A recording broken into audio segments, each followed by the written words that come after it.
ঢাকায় আস্থা পুনর্স্থাপনের বার্তা ডোনাল্ড লুর। পররাষ্ট্রমন্ত্রী বললেন, সম্পর্কে অস্বস্তি কেটেছে। আমরা উভয় পক্ষ আলোচনা করেছি যে অতীতে কি ঘটেছে সেগুলো আমরা দেখতে চাই না, আমরা ভবিষ্যতের দিকে তাকাতে চাই। কিংস অ্যারেনায় শুভেচ্ছা বিনিময়, খেললেন cricket. When we're really excited that Bangladesh will be hosting the T20 Women's World Cup later this year.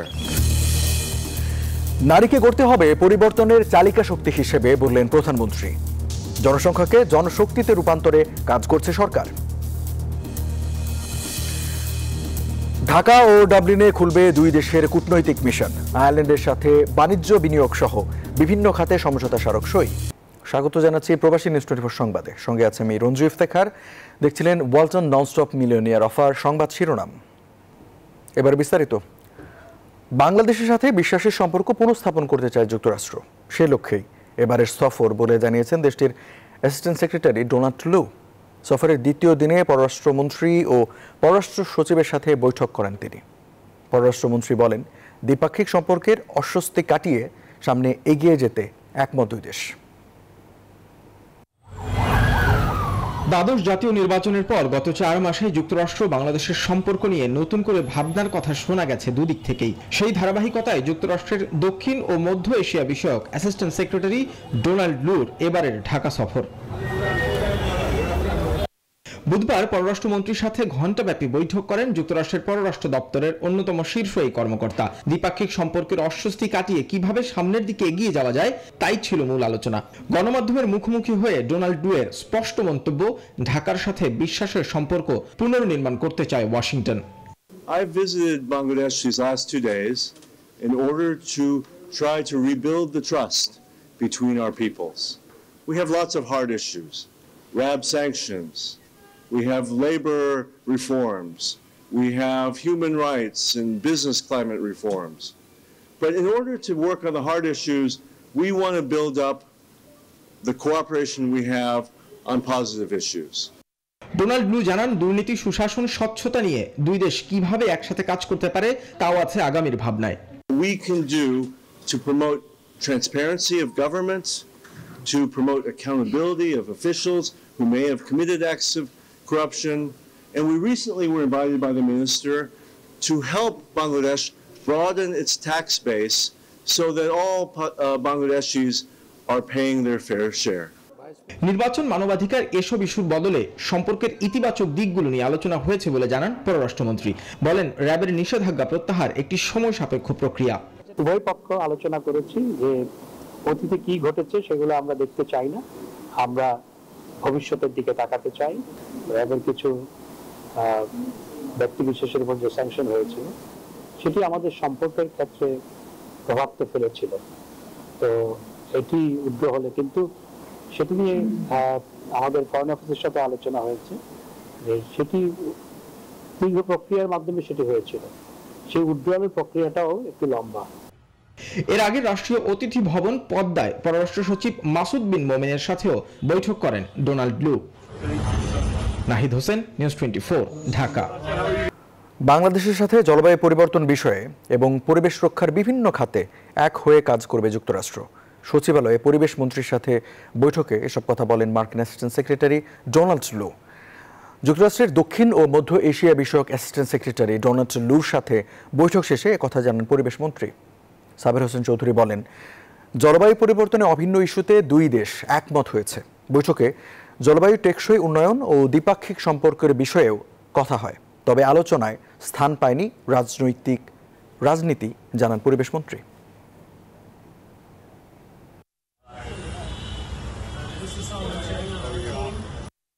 Bangladesh এবং আমেরিকার যে সম্পর্ক আছে এটাকে আমরা কিভাবে আগামী দিনে এগিয়ে নিতে পারি, এবং সেখানে স্বাভাবিকভাবে যে বিষয়গুলিতে আমাদের অবস্থানগুলো অভিন্ন, যেমন জলবায়ু পরিবর্তন, এবং সেটার অভিঘাত মোকাবেলার ক্ষেত্রে বাংলাদেশ এবং আমেরিকা আরো কিভাবে কাজ করতে পারে, মূলত আমরা সেটা নিয়ে আলাপ করেছি।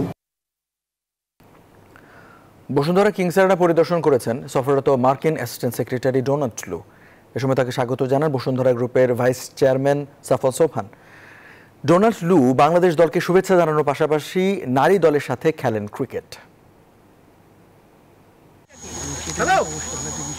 বসুন্ধরার কিংস আরেনায় হাজির মার্কিন রাষ্ট্রদূত ও দেশটির মার্কিন অ্যাসিস্ট্যান্ট সেক্রেটারি ডোনাল্ড লু।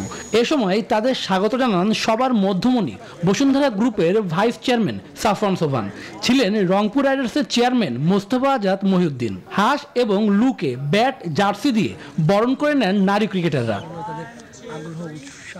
এরপর নারী ক্রিকেটারদের সঙ্গে প্রীতি ম্যাচ খেলেন পিটার হাস ও ডোনাল্ড লু। বাংলাদেশের জার্সি গায়ে চাপিয়ে কিংস অ্যারেনা দাপিয়ে বেড়ান। পরে গণমাধ্যমের মুখোমুখি ডোনাল্ড লু বিশ্বকাপে বাংলাদেশ পুরুষ দলকে শুভেচ্ছা জানান। বাংলাদেশ নারী দলের সঙ্গে খেলতে পেরে ভালো লাগছে। এমন আয়োজনে উপস্থিত থাকতে পারাটাও আনন্দের। আগামী মাসে বিশ্বকাপ আয়োজন হবে আমাদের দেশে। ক্রিকেটারদের তাই অগ্রিম শুভকামনা জানাচ্ছি। এরপর গণমাধ্যমের মুখোমুখি হন টাইগ্রেসদের নারী অধিনায়ক নিগার সুলতানা জ্যোতি। সবাই মোটামুটি এনজয় করেছে, কারণ তারা তো একদম বলবো যে এরকম না, বাট ওনাদের আগ্রহ দেখে এবং অনেক কোশ্চেন করতেছিল মানে ক্রিকেটের বিষয়ে অনেক কিছু, তো দেখে মনে হচ্ছে যে না ওরা অনেক ইন্টারেস্টেড এবং ওরা অনেক বেশি এক্সাইটেড যে ওদের দেশে হচ্ছে ওয়ার্ল্ড কাপ হতে যাচ্ছে, সো ওগুলো নিয়ে কথা হচ্ছিল। টাইগারদের সাবেক অধিনায়ক হাবিবুল বাশার সুমন আশা প্রকাশ করেন পুরুষদের পাশাপাশি নারীরা মার্কিন মুল্লুকে খেলার আমন্ত্রণ পাবে। ক্রিকেট নিয়ে খবর রাখে ওরা, মোটামুটি যা দেখলাম, এবং যেটিও কথা হলো হয়তো নেক্সট টাইম আমেরিকা ওমেন্স টিমকে আমরা এখানে দেখতে পারি।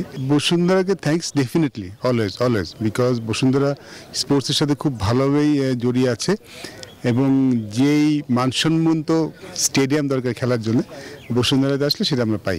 চলতি বছরে বাংলার মাটিতে অনুষ্ঠিত হবে নারীদের টি-20 বিশ্বকাপ, সেজন্য নারী দলকে শুভেচ্ছা জানান তারা। শুভদেবনাথ, নিউজ 24, ঢাকা। বাংলাদেশের নির্বাচন ইস্যুতে পশ্চিমারা তাদের অবস্থান বদলায়নি বলে মন্তব্য করেছেন বিএনপি মহাসচিব মির্জা ফখরুল ইসলাম আলমগীর। তিনি বলেন, যুক্তরাষ্ট্রের অবস্থান দেশের জনগণের বিপক্ষে নয়। বুধবার সন্ধ্যায় রাজধানীর গুলশানে বিএনপির লিয়াজো কমিটির বৈঠক শেষে সাংবাদিকদের প্রশ্নের জবাবে একথা বলেন তিনি। সরকার পতন আন্দোলনের পরিকল্পনা, কর্মসূচি নির্ধারণে গণফোরাম ও বাংলাদেশ পিপলস পার্টির সাথে বৈঠক করে বিএনপি। মির্জা ফখরুল আরও বলেন, কূটনৈতিক সম্পর্ক অব্যাহত রাখার অংশ হিসেবে ডোনাল্ড লুর এই সফর, তারা তাদের দেশের স্বার্থেই কাজ করছে। পরে গণতন্ত্র মঞ্চের সাথে বৈঠক করে বিএনপির লিয়াজো কমিটি। তারা একটা অবাধ, সুষ্ঠু, নিরপেক্ষ নির্বাচনের পক্ষে কথা বলেছেন, এটা তো এখন অব্যাহত রেখেছেন। তাদের যে হিউম্যান রাইটস রিপোর্ট যেটা বেরিয়েছে আপনার, এই রিপোর্টে তো বাংলাদেশে আপনারা যা বলেন না, তার অনেক বেশি তারা এই রিপোর্টগুলোতে বলেছেন। যে কোনো দেশের তাদের কূটনৈতিক সম্পর্ক থেকে অব্যাহত রাখতে হয় সবাইকে। তারা তাদের দেশের প্রয়োজনে যেটা উপকারী মনে করছেন সেটা করছেন, কিন্তু তা কিন্তু বাংলাদেশের জনগণের বিরুদ্ধে গিয়ে করছেন না। এই কথা আমাদের গ্রহণ রাখতে হবে। নারীকে কেবল ভুক্তভোগী হিসেবে না দেখে তাদের গড়তে হবে পরিবর্তনের চালিকা শক্তি হিসেবে, এমন মন্তব্য করেছেন প্রধানমন্ত্রী শেখ হাসিনা। রাজধানীতে জনসংখ্যার বৈচিত্র্য এবং টেকসই উন্নয়ন নিয়ে আয়োজিত আন্তর্জাতিক সংলাপে এই কথা বলেন তিনি। জনসংখ্যা নীতিতে পরিবর্তন আনার কথা জানিয়ে প্রধানমন্ত্রী শেখ হাসিনা বলেছেন, জনসংখ্যাকে জনশক্তিতে পরিণত করতে কাজ করছে তার সরকার। টেকসই উন্নয়ন নিশ্চিত করতে জনগোষ্ঠীর বৈচিত্র্যকে কাজে লাগানো, বিশেষ করে জলবায়ু পরিবর্তন, প্রাকৃতিক দুর্যোগ কিংবা যুদ্ধের কারণে দেশান্তরী মানুষের জীবনমান উন্নয়ন নিয়ে ঢাকায় 2 দিনের এই আন্তর্জাতিক সংলাপ। বাংলাদেশ ছাড়াও এর যৌথ আয়োজক জাপান এবং বুলগেরিয়া। অংশ নিচ্ছে অন্তত 48 দেশের প্রতিনিধি। আন্তর্জাতিক এ সংলাপের উদ্বোধন করেন প্রধানমন্ত্রী শেখ হাসিনা। বলেন, টেকসই উন্নয়ন নিশ্চিত করতে চাইলে জনসংখ্যার সুষ্ঠু ব্যবস্থাপনার বিকল্প নেই। অতি সম্প্রতি আমরা জনসংখ্যা নীতি 2012 যুগোপযোগী করার সিদ্ধান্ত নিয়েছি। নতুন নীতিতে 2041 থেকে 61 পর্যন্ত যে ডেমোগ্রাফিক ডিভিডেন্ড অব্যাহত থাকবে তা কাজে লাগিয়ে জনসংখ্যাকে জনসম্পদে রূপান্তর করার কর্মদক্ষতা সৃষ্টি এবং উন্নয়ন ও কর্মমুখী শিক্ষার প্রসারের উপর আমরা গুরুত্ব আরোপ করছি। আলোচনায় উঠে আসে বৈশ্বিক প্রেক্ষাপট, সংঘাত ও রাজনৈতিক কারণে উদ্বাস্তু মানুষের অধিকার রক্ষায় বৈশ্বিক উদ্যোগের আহ্বান জানান প্রধানমন্ত্রী। বাংলাদেশে আশ্রয় নেওয়া মিয়ানমার থেকে জোরপূর্বক উচ্ছেদকৃত রোহিঙ্গা জনগোষ্ঠী এবং ইসরায়েলের গণহত্যা ও আগ্রাসনের ফলে নিপীড়িত ফিলিস্তিনি, বিশেষ করে বিপুল সংখ্যক নারী ও শিশু ফিলিস্তিনে আজ প্রয়োজনীয় চিকিৎসা ও স্বাস্থ্য সেবা থেকে বঞ্চিত। প্রতিনিয়ত জীবন মৃত্যুর সঙ্গে তারা লড়াই করছে। আমি আশা করি জাতিসংঘ সহ অন্যান্য আন্তর্জাতিক সংস্থা সেখানে সকলের জন্য প্রয়োজনীয় স্বাস্থ্য সেবা নিশ্চিত করতে আরও কার্যকর ভূমিকা পালন করবে। জলবায়ু পরিবর্তনের কারণে জনস্বাস্থ্য এবং অন্যান্য ঝুঁকি মোকাবেলায় সহযোগিতা আরো জোরদার করতে বিশ্ব সম্প্রদায়কে তাগিদ দেন প্রধানমন্ত্রী শেখ হাসিনা। আন্তর্জাতিক আর্থিক প্রতিষ্ঠানগুলোর আরো আন্তরিক হতে হবে। শাহ আলী জয়, নিউজ 24, ঢাকা। বাংলাদেশে শিশু ও মাতৃমৃত্যু হার নিয়ন্ত্রণে অসাধারণ সাফল্যের প্রশংসা করেছেন জাতিসংঘের জনসংখ্যা তহবিলের নির্বাহী পরিচালক ও জাতিসংঘের under secretary general doctor Natalia Kanem. প্রধানমন্ত্রী শেখ হাসিনার সঙ্গে দেখা করে এই কথা জানান তিনি। এ সময় জলবায়ু পরিবর্তন প্রসঙ্গে প্রধানমন্ত্রী শেখ হাসিনা বলেন, জলবায়ু পরিবর্তনের ক্ষতিকর প্রভাব থেকে মানুষকে রক্ষা করতে তার সরকার নানামুখী পদক্ষেপ নিয়েছে, যার ফলে দরিদ্র ও প্রান্তিক মানুষের দুর্দশা কমেছে। নারী শিক্ষায় অগ্রগতির কথা উল্লেখ করে শেখ হাসিনা বলেন, বাংলাদেশে এখন স্কুল পরীক্ষায় সংখ্যা এবং একাডেমিক ফলাফলে ছেলেদের চেয়ে মেয়েরা বেশি এগিয়ে আছে।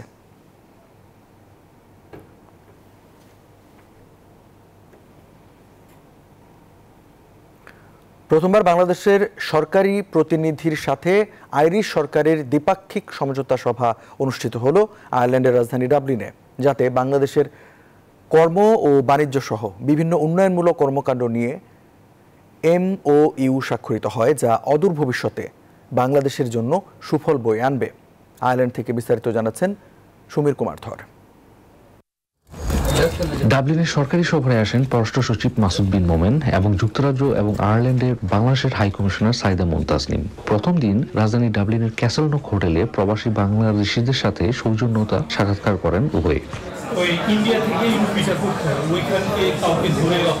সৌজন্যমূলক মত বিনিময়ে সভাটি ডাবলিন আওয়ামী লীগ এবং Bangladeshi community of Dublin BCD আয়োজন করে। পররাষ্ট্র সচিব এবং হাই কমিশনার সকলের মতামত নেন, যা পরের দিন আয়ারল্যান্ডের পররাষ্ট্র বিষয়ক বিভাগের মহাসচিব HE জোসেফ হ্যাকেট সাক্ষাৎতে নিজ নিজ দেশের পক্ষে দ্বিপাক্ষিক সভার নেতৃত্ব দেন।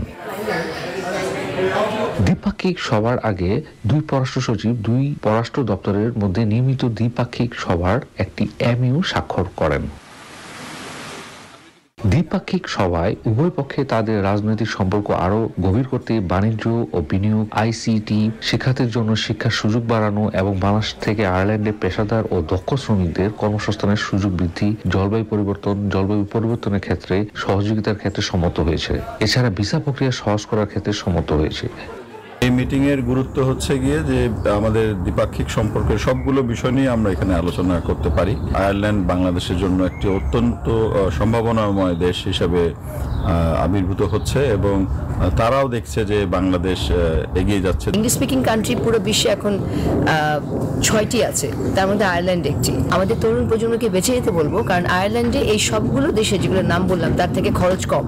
উভয় পক্ষ একে অপরের রাজনীতিতে আবাসিক কূটনৈতিক মিশন খোলার বিষয়ে সম্মত হয়েছেন। এছাড়া রোহিঙ্গা সংকট, মিয়ানমার, মধ্যপ্রাচ্য ও ইউরোপের পরিস্থিতি সহ পারস্পরিক স্বার্থ ও উদ্যোগের আঞ্চলিক ও আন্তর্জাতিক ইস্যুতে তাদের মতামত শেয়ার করেছেন। সমীর কুমার ধর, নিউজ 24, ডাবলিন, আয়ারল্যান্ড। প্রকাশ্যে বন্দুকধারী গুলিতে গুরুতর আহত হয়ে জীবন মৃত্যুর সন্ধিক্ষণে স্লোভাকিয়ার প্রধানমন্ত্রী রবার্ট ফিকো। আশঙ্কাজনক অবস্থায় তাকে হাসপাতালে ভর্তি করা হয়েছে। বুধবার বিকালে হ্যান্ডলোভা শহরে সমর্থকদের সঙ্গে বৈঠক করার সময় গোলাগুলির ঘটনায় তার গুলি লাগে। আহত হন ফিকো। সন্দেহভাজন একজনকে আটক করা হয়েছে। এই ঘটনায় হতবাক স্লোভাক প্রেসিডেন্ট কেপুতোভা নিন্দা জানিয়েছেন ইউরোপীয় কমিশনের প্রেসিডেন্ট উর্সুলা ডার লেইন। গেল বছর 4বারের মতো মধ্য ইউরোপীয় দেশটির প্রধানমন্ত্রী হিসেবে ক্ষমতায় আসেন রবার্ট। স্লোভাকিয়া ইউরোপীয় ইউনিয়ন ও পশ্চিমা সামরিক জোট ন্যাটোর সদস্য। স্বাগত আরেকবার, দেখছেন প্রবাসী নিউজ 24। উড়াল পথে যুক্ত হচ্ছে দেশের উত্তর দক্ষিণাঞ্চল। 24 কিলোমিটারের ঢাকা আশুলিয়া এলিভেটেড এক্সপ্রেসওয়ে যুক্ত হবে ঢাকা এক্সপ্রেসওয়ের সঙ্গে। রাজধানীর যানজট এড়িয়ে সব মিলিয়ে 44 কিলোমিটার সড়ক প্রকল্প সংশ্লিষ্টরা বলছেন, আনুষ্ঠানিক কাজ শুরুর পর 1.5 বছরে অগ্রগতি প্রায় 30%। যানজটহীন নিরবিচ্ছিন্ন যোগাযোগে দেশের অর্থনীতিতে নতুন সম্ভাবনার হাতছানি দেখছেন বিশেষজ্ঞরা। সজল দাসের প্রতিবেদন।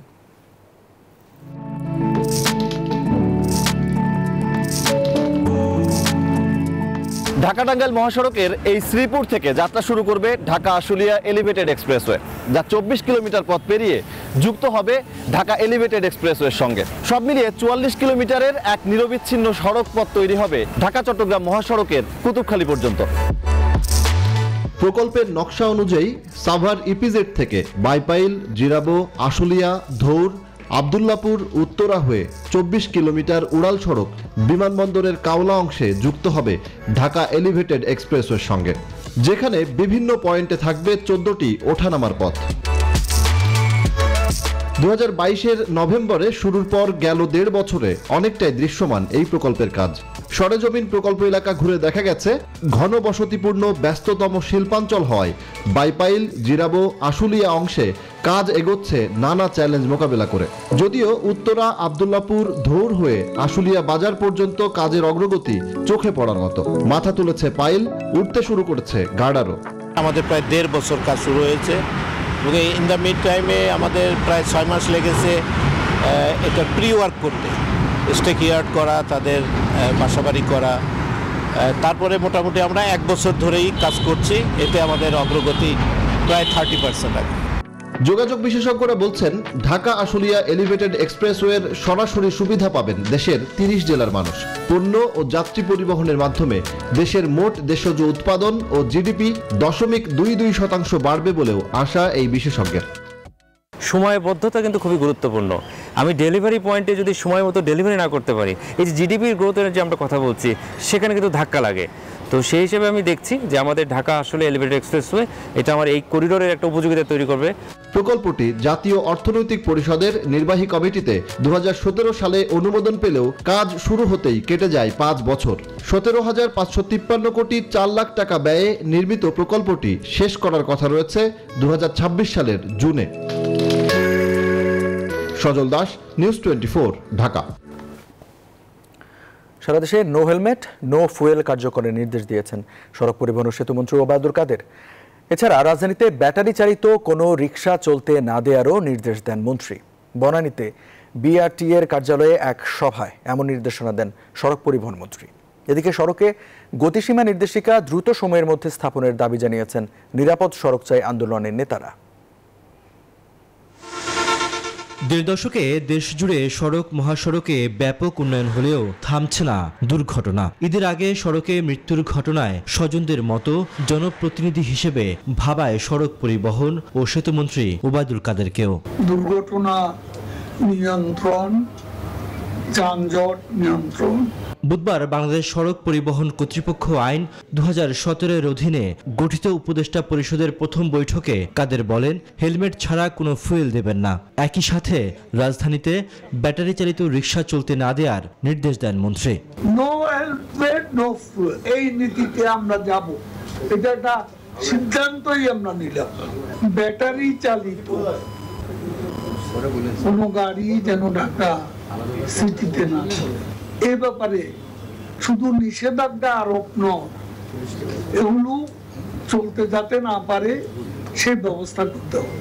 একই দিন জাতীয় প্রেস ক্লাবে অপর এক অনুষ্ঠানে মোটরসাইকেল গতিসীমা নির্দেশিকা 2024 শীর্ষক সংবাদ সম্মেলনে নিরাপদ সড়ক চাই আন্দোলনের চেয়ারম্যান সড়কে গতিসীমা নির্দেশিকা দ্রুত সময়ের মধ্যে স্থাপনের দাবি জানান। মহাসড়কে মোটরযানের সর্বোচ্চ গতিসীমা স্থানীয় সরকার, প্রতিষ্ঠান বা রাস্তা নির্মাণকারী বা উপযুক্ত প্রতিষ্ঠান কর্তৃক নির্ধারিত হবে। এই নির্দেশিকা বাস্তবায়ন করলে সড়কে নারী, শিশু, বৃদ্ধ সহ ঝুঁকিপূর্ণ পথচারীদের নিরাপত্তা নিশ্চিত হবে বলেও মনে করে নিরাপদ সড়ক চাই আন্দোলনের নেতারা। জাতিসংঘের ওই নির্দেশনা মেনেই আমাদেরকে গতিসীমা শহর অঞ্চলে নির্ধারণ করতে হবে। রিয়াদ সুমন, নিউজ 24, ঢাকা। স্বাগত আরেকবার, দেখছেন প্রবাসী নিউজ 24। এবার জানাবো খেলার সংবাদ।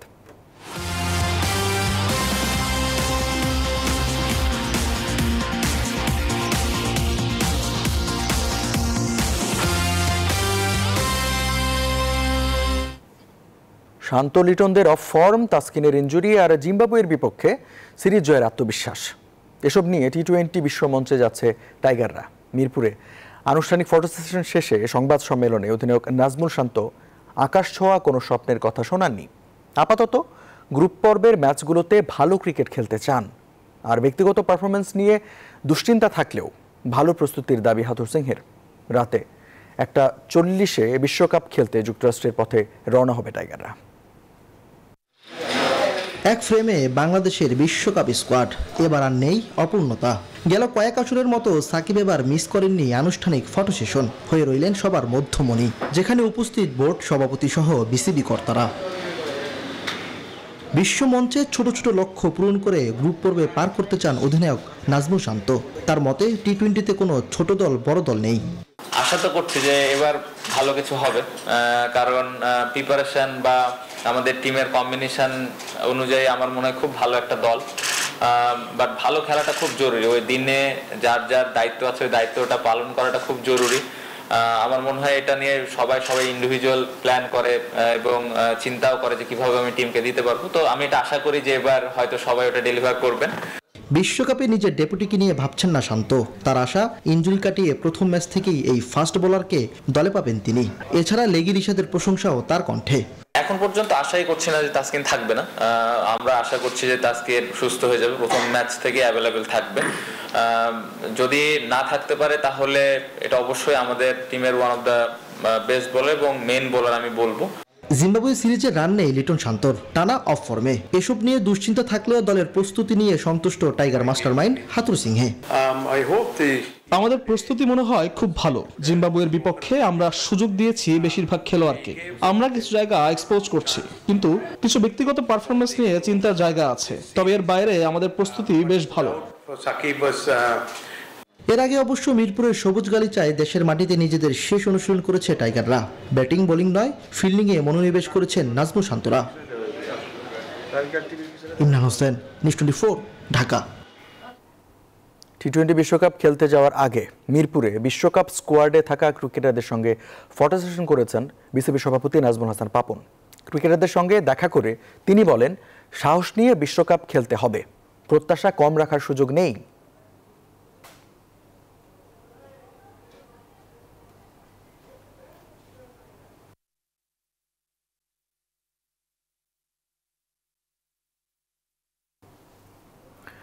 যুক্তরাষ্ট্রের বিপক্ষে 3 ম্যাচের টি-20 সিরিজ আর বিশ্বকাপ খেলতে কিছুক্ষণ পর দেশ ছাড়বে বাংলাদেশ ক্রিকেট দল।